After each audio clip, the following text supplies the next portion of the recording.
굿모닝. 성도님들 모두 평안한 밤 보내셨기를 소망합니다. 새날이 밝았습니다. 새벽별과 같이 일정하게 주시는 이 진리의 말씀을 통해서 오늘 하루를 살아갈 힘과 지혜를 얻는 시간 되기를 소망합니다. 오늘 저희가 함께 묵상할 본문 말씀은요.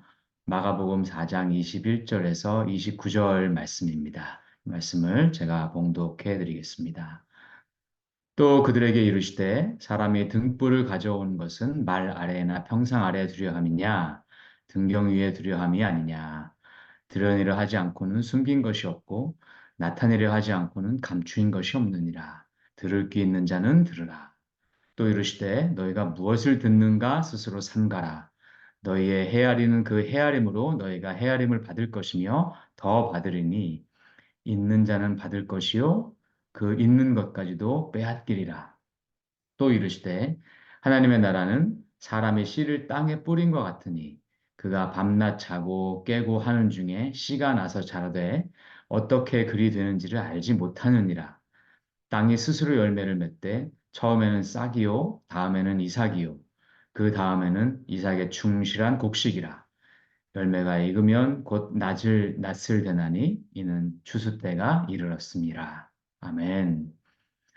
예수님께서 갈릴리 바닷가에서 씨 뿌리는 비유를 무리에게 하셨을 때에 그 시간이 지난 다음에 제자들이 그 속뜻을 물어보았죠. 그래서 주님이 그 뜻을 풀이해 주시고 오늘 말씀은 이제 추가로 하신 말씀들입니다. 오늘 본문 시작이 또 그들에게 이르시되 이게 그 뜻인 것이요. 자, 그래서 오늘 말씀도 큰 틀에서 보면 씨 뿌리는 비유와 계속해서 연계된 말씀들로 이해할 수 있습니다. 먼저 21절에서 23절 말씀은 우리가 등불 비유라고 하는 말씀입니다. 21절 말씀, 사람이 등불을 가져오는 것은 말 아래나 평상 아래에 두려 함이냐? 말은 그릇이죠. 그리고 평상은 침대입니다. 그래서 등불을 가져와서 그릇 안에 넣는다든지 아니면 침대 아래 넣으면 등불로서의 아무 역할을 할 수 없는 것이죠. 그러면 등불을 밝힌 이유가 없지 않겠습니까? 그래서 등불은 다시 말해서 등잔대 위에 두려고 갖고 온 것이 아니겠냐라고 주님이 말씀하십니다. 22절에 보니까 드러내려 하지 않고는 숨긴 것이 없고 나타내려 하지 않고는 감추인 것이 없느니라. 만약에 그 등불이 지금까지 숨기어져 있었고 감추어져 있었다면 그 진짜 목적은 때가 되면 그 빛을 드러내고 나타내려는 것이다 라는 말씀입니다. 그러면서 예수님께서 들을 귀 있는 자는 들으라 라고 말씀하십니다.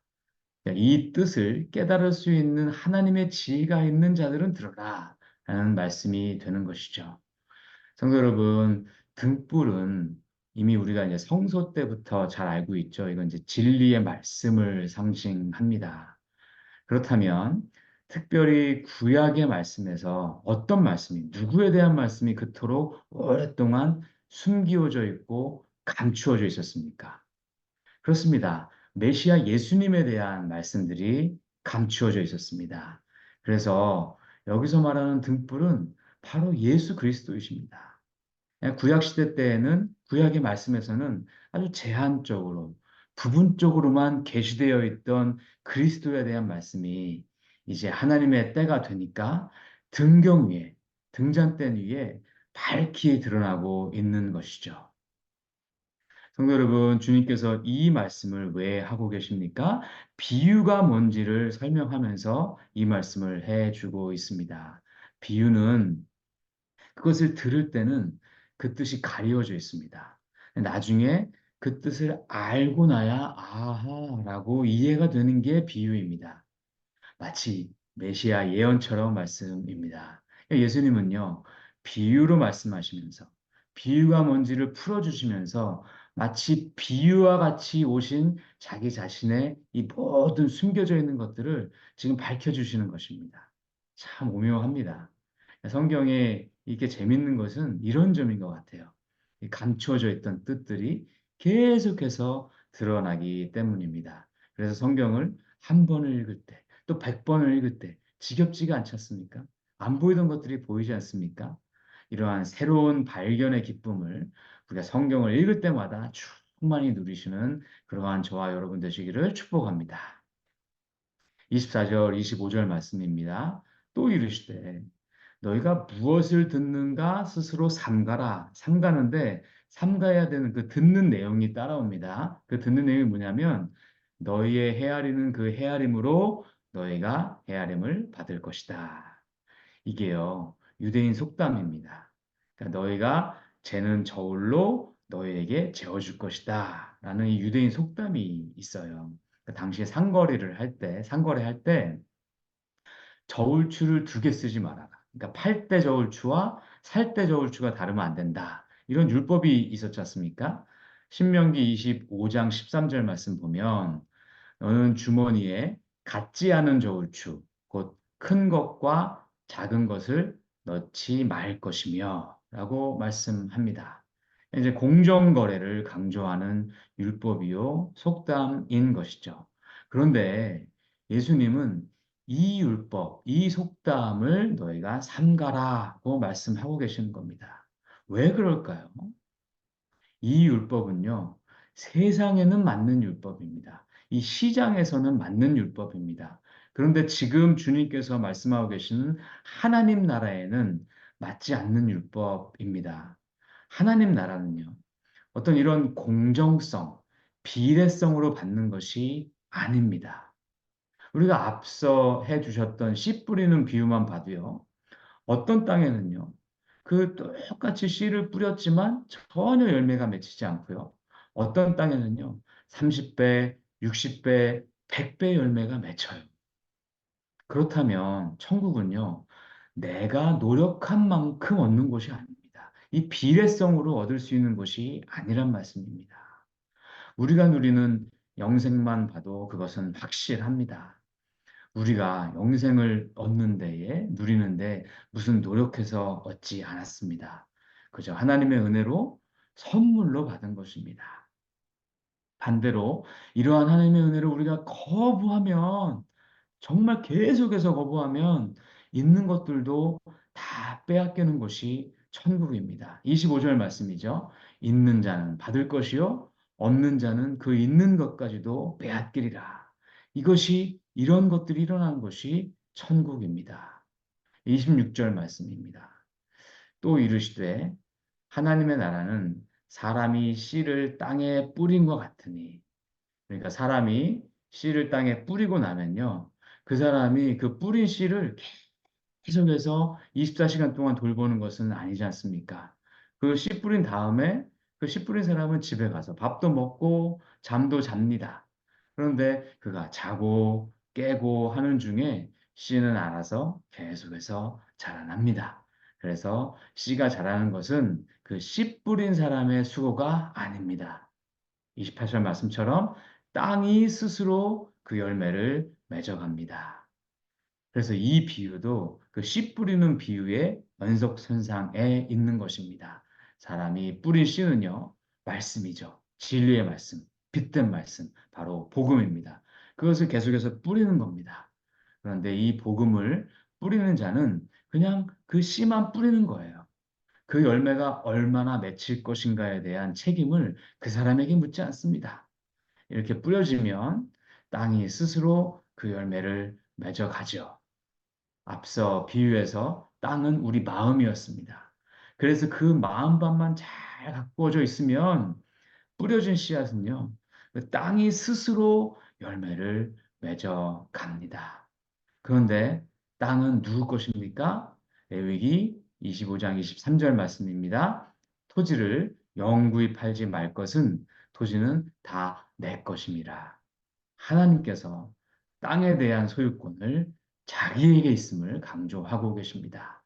그렇다면 이 말씀은요, 우리가 복음을 이렇게 복음의 씨앗을 뿌리면 그 씨앗이 자라나게 하시는 이는 바로 하나님이시라는 말씀입니다. 지금 여기 계신 분들 중에서도 또 교사로, 또 인도자로, 또 전도자로 하나님의 말씀을 또 이렇게 전하시는 분들이 계십니다.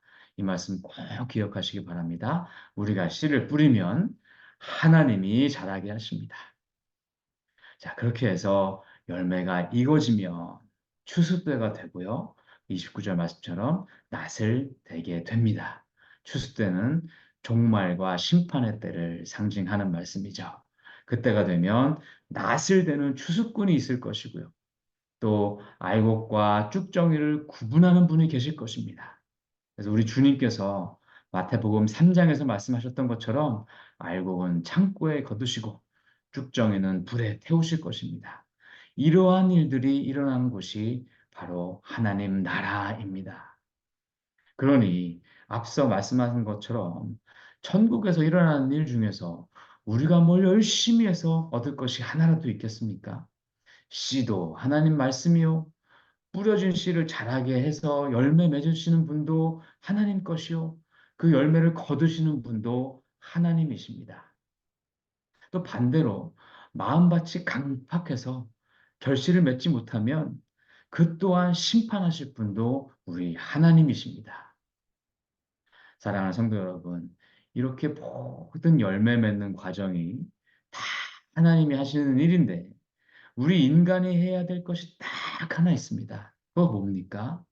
우리 마음밭을 옥토와 같이 유지하는 것입니다. 그래서 진리의 말씀이 생명력 있게 자라나도록 우리 마음을 잘 유지하는 것입니다. 그래서 성경은 지킬 만한 모든 것보다 내 마음을 지키라고 강조하고 또 강조하는 것입니다. 그래서 우리 크리스천들은요, 내 마음을 잘 보고 살피고 내 마음을 잘 관리하는 데 있어서는요, 정말 최고의 전문가가 되어야 됩니다. 내 마음이 지금 강팍하지는 않은지, 또 환난과 박해가 오면 너무 쉽게 무너지지는 않는지, 또 세상 염려와 재물에 대한 욕심이 너무 가득하지는 않은지, 그래서 이것들이 자라나다가 이게 가리워지지는 않는지, 문제가 있다면 그것을 갈아엎고 또 걸음을 주고 해서 내 마음밭을 옥토와 같은 마음밭, 그런 심령으로 유지해야 합니다. 이것은 우리에게 맡기신 일입니다. 여기 하나만 더 추가하면 우리도 복음의 씨앗을 뿌리는 자가 되어야 합니다. 그 결과는 하나님께 내어 맡기고 주께서 내게 맡기신 곳에서 끊임없이 복음의 말씀을 선포해야 합니다. 그러면 나머지는 다 주님이 알아서 하실 것입니다. 사랑하는 성도 여러분, 요즘 여러분들의 심령 상태는 이 말씀에 비춰볼 때 좀 어떠십니까? 기름진 옥토와 같습니까? 아니면 가뭄에 갈라진 이 강바닥 같습니까? 쩍쩍 갈라져 있습니까?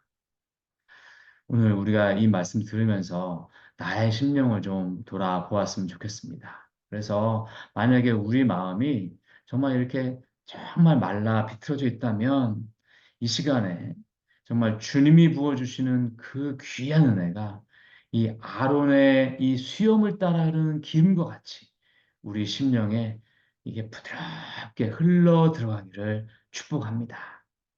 허탄한 마음 있으십니까? 다 내어 버리시기 바랍니다. 어두운 생각들 있으십니까? 다 내어 버리십시다. 그러면 내 심령도 다시 한번 밝아질 것입니다. 부정적인 생각 다 떨쳐버리고 하나님이 주시는 기대와 소망의 마음으로 우리 생각을 채워 나갑시다. 주님 말씀하십니다.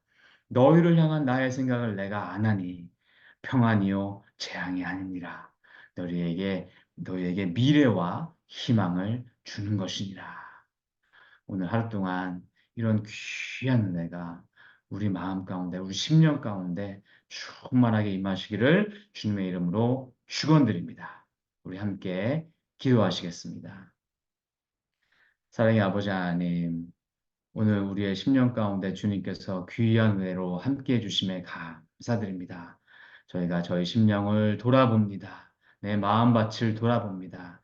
주님, 제가 버려야 될 생각들을 버립니다. 주님께서 가지라고 주시는 그 귀한 생각들을 갖습니다.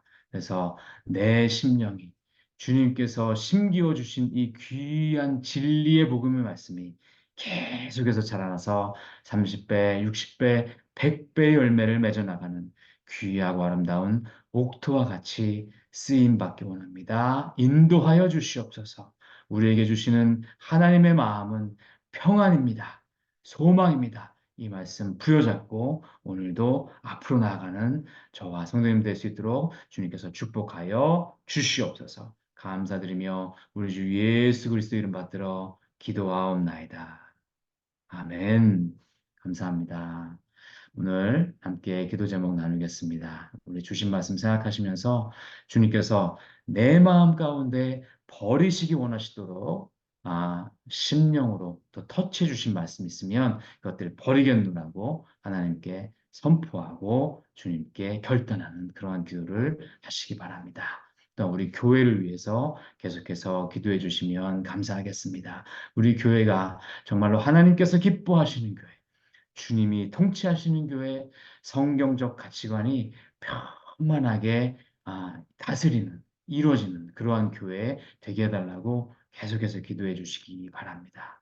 또 우리 환우분들, 또 삶의 문제로 고통받는 이 교우분들 위해서 기도해 주시고요. 또 이번 주에 새롭게 세워지실 임직자분들, 또 교회 리더십들 위해서 기도해 주시고 또 일상 가운데로 나아가시기 바랍니다. 우리 함께 기도하며 나아가시겠습니다.